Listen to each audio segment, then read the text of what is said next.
네, 후보자님 고생이 많으십니다. 네. 서면 답변 자료를 보니까 금융위원장으로서 현 시점의 가장 핵심 역할을 어떻게 말씀하셨냐면 가계부채 관리를 통한 금융 안정 맞습니까? 예, 제가 그렇게 예. 답변드렸습니다.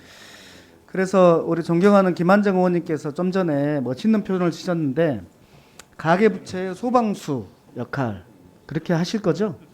예, 그렇게 노력하려고 합니다.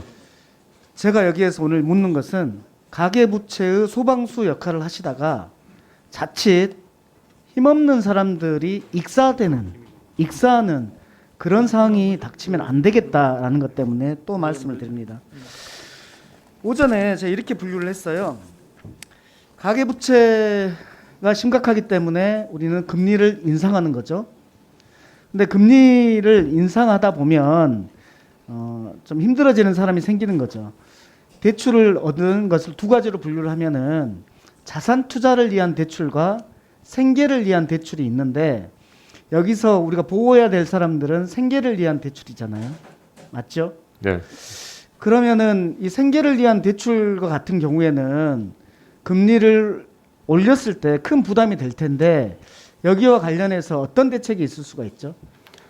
예, 그 금리가 인상이 되면 아무래도 의원님 말씀하신 대로 서민 취약계층의 어려움이 더 커질 수 있습니다. 그래서 그 부분에 대해서는 아까도 말씀드린 대로 정책 서민 금융이라든지 또 좀 그 포용 금융 차원에서 접근을 해야 된다고 생각을 하고요. 또 이자 부담이 크게 늘어나지 않도록 하는 그런 그 상품들을 또 저희들이 그 정책 모기지 상품으로 만든 것들도 있고 합니다. 그래서 그 9월부터는 이제 서민 우대형 보금자리론도 공급이 되고 이런 경우에 부분으로 대응을 해야 따라서는 될 겁니다. 뭐 누구의 책임도 아닌 코로나 네. 때문에 힘들어진 분들을 위해서는 그 이자와 관련해서 재정을 투여할 수도 있습니까? 예, 그 지금 말씀드리는 이제 보금자리 서민 우대 프로그램이라든지 40년 그러니까 재정을 장기에 투여할 그런 수도 것, 있는 거죠. 예, 그런 부분에 필요하다면 저는 재정 역할을 할 수 있을 것이라고 저는 생각합니다. 예, 그렇다면 자산 투자를 위한 부채와 생계를 위한 부채 이걸 구별을 해야 될 텐데 구별할 방법이 뭐가 있을까요? 예, 그게 사실 그 어려운 굉장히 문제죠. 어려운 부분입니다. 네. 그래서 저는 좀 이번에 우리 금융위원장님께서 되시면 그걸 구분할 좀 제도적 장치를 좀 마련해 보시면 어떨까 이러저런 방법들이 있을 수 있을 것 같아요. 당장 제가 좀 제 아이디어는 뭐냐면 일단 지금 정책금융으로 들어간 곳들 있잖아요.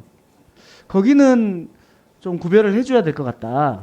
코로나 어려워가지고 정책금융을 줬는데 이 사람들한테는 좀 구제를 해줘야 되는 거 아닌가. 두 번째는 이제 소상공인 대출을 받으신 분들 그리고 금년에 손실보상 받으시는 분들 어렵겠죠 당연히.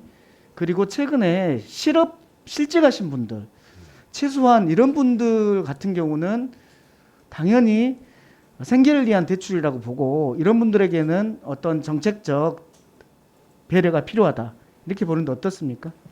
예, 의원님 말씀 주신 대로 하여튼 그런 부분으로 해서 그 서민 또 취약계층을 더 고려하는 그런 방안이 있을지를 제가 한번 네, 고려해 연구를 주십시오. 해보겠습니다. 네. 예.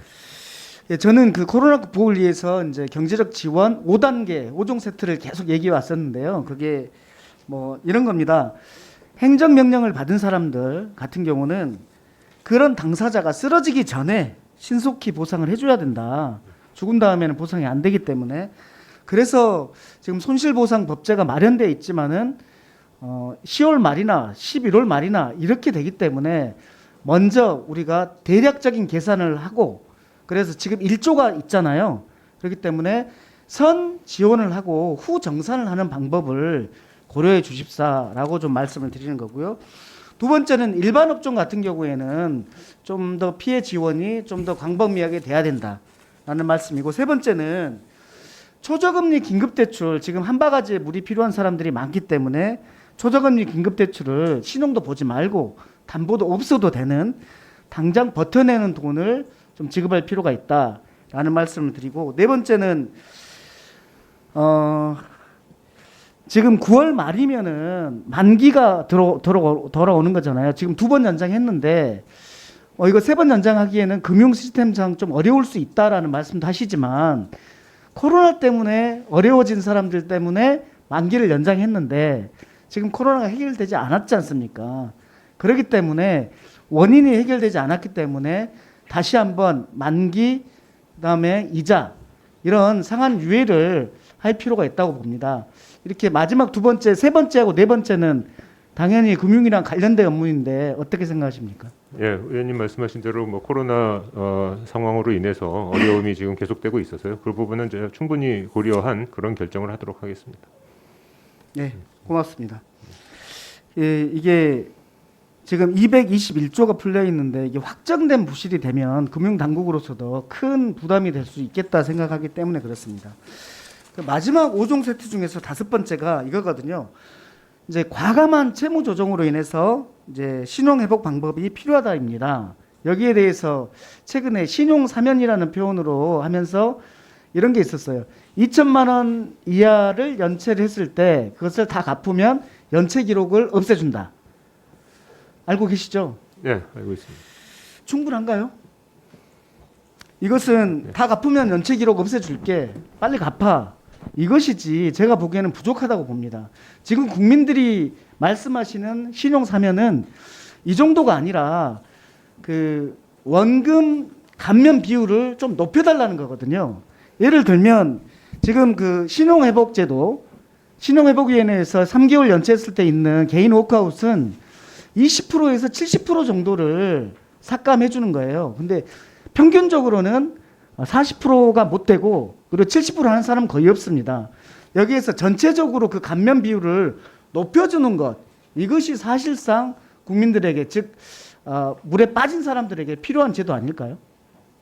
네, 의원님께서 채무조정 제도에 대해서 관심 많으신 걸로 알고 있습니다. 제가 그 부분도 한번 자세히 한번 연구를 해보도록 하겠습니다. 좀 더 있다 하시죠. 마지막으로 우리가 지금 신용회복제도라든지 개인회생제도라든지 여기에서 3개월 이상 연체를 하면 그게 다 없어져 버립니다. 감면 받는 게 다 없어져 버려요. 그런데 열심히 갚으려고 하는데 코로나 때문에 힘들어서 이 3개월 이상을 못 갚게 됐어요. 그러면 이게 완전히 무효가 되버리거든요. 임대차 보호법에서도 상가 임대차 보호법에서도 코로나 때문에 연체한 거에 대해서는 그 불이익을 주지 않기로 하는 법안이 있을 정도인데 개인 회생이라든지 신용회복위원회에서 하는 개인 워크아웃에서도 이 제도를 고려해 볼 필요가 있지 않을까요? 예, 제가 임명이 된다면 한번 의원님 제안에 대해서 연구를 해보도록 하겠습니다. 네, 예, 알겠습니다. 예, 민병도 의원님 추가로 못 드려서 죄송하고 수고하셨습니다. 다음은 존경하는 김희곤 간사님 질의하시기 바랍니다.